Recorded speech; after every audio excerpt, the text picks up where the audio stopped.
Yun guys, sa araw ko pala na ito ay magluto tayo ng sweet and sour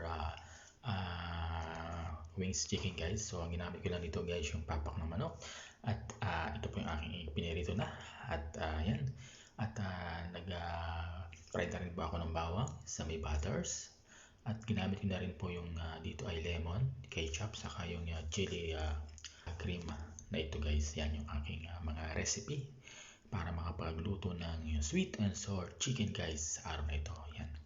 So ito guys ay naipilito ko na din. Ito ay kombinasyon ng pakpak ng manok saka yung litit niya guys. Yung katawan buto-buto. So yan. Naipilito ko na siya ng ganyan. At ito mamaya guys yung aking ihalo sa aking ikinisang butter na may toyo. At honey guys yan. Nilagay ako na rin ng asin paminta. Bali guys yung shortcut ko na lang po ito. Ang gamit ko kanina dito ay honey, ketchup, saka yung liquid chili sauce guys. Yan. Yan, okay na yan. So iginisa ko na yung bawang. Nag-mixture rin ako dito para may combine yung mga lasa guys. Yan. So guys, ito ay pwede nyo rin pong gawin. Hindi lamang po sa chicken. Pwede rin po ito sa isda. Pwede rin sa karne. Kasi kadalasan naman guys, yung iba gusto rin yung medyo manamis-namis at maanghang.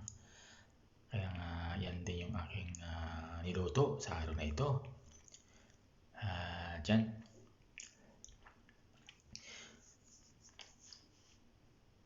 So yun, nilagdagan ko po ng honey guys sapagkat para lalo siyang sweet. Para yung kanta ni Apple Barrino, honey, my love, so sweet. Yan, mixture ko na. At hindi ko na siya guys masyadong niluto kasi baka mawala yung lasa. At yung kasama ko guys ay gutom na gutom na. Ito yung aming tanghalian ngayong araw. At yan. Sasali ko na guys. So, juicy siya. Simple lang naman yung pagkaluto guys. Ayun na siya guys. Ito na yung aking niluto sa araw na ito. Ito yung pakpak na manok na manamis-namis or sweet and sour chicken guys. Share lang po ito guys sa inyo. Yan. Sa mga mahilig yan magluto, try nyo rin yung ganito at talagang extra rice din kayo rice. So, yan. Maraming salamat po sa lahat guys. Thank you so much guys sa aking mga friends, mga silent viewers guys na nanonood palagi ng aking video. Thank you so much. Okay.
Boses guys kasi napatulala ako sa aking pagsalin-salin.